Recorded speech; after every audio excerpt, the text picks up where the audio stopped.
Topic of this video is why we need to study superconductivity.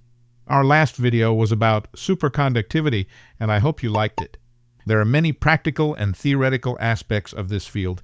There are three different subtopics, namely an experimental study, theoretical approach, and high-temperature superconductors. Let us discuss the concept of experimental evidence in general. As we can see, there are cases in which superconducting materials, particularly those suitable for making superconducting magnets, exhibit finite decay times.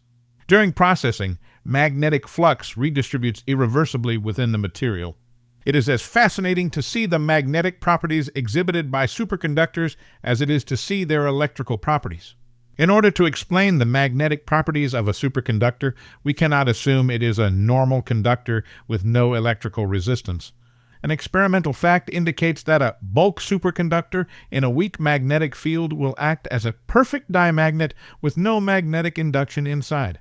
As a result, the magnetic flux originally present in a specimen is ejected when it is placed in a magnetic field and then cooled through the transition temperature for superconductivity known as the Meissner effect. This figure illustrates how superconductors have unique magnetic properties based on the characteristics of their superconducting states.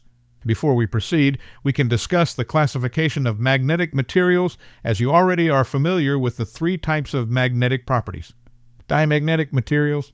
In general, diamagnetic materials have poor magnetization in the opposite direction. Therefore, we can say that Bm is smaller than B naught. This means that the Km value is small, so the negative temperature is independent. So we can write here, the Km is direct proportional to T naught. The graph here shows clearly the relationship between Km and T naught. It is direct proportional to each other. Even though paramagnetic materials exhibit poor magnetism because the direction of their magnetic field is the same. So we can say that Bm is greater than B naught, which means that the Km value is small, so the positive values vary inversely with temperature. So we can write here, the Km is direct proportional to 1 by T, which is called Curie's law. Look at the graph here, which clearly shows the relationship between Km and T curve is gradually decreasing to T of x-axis. As we can see here, the last property of ferromagnetic behavior is strong magnetism. However, look at the other two. One is in the opposite direction, and the other is in the same direction. We can say here Bm is equivalent to B naught. According to the other graphs, the magnetic flux is in the same direction, while other cases in the paramagnetic are also in the same direction. But it is a poor behavior. Largely, I would say the Km value is very large, remains positive, and temperature is dependent. Hence, we are saying the Km is direct proportional to 1 by T minus to Tc, which is called Curie's-Weiss law.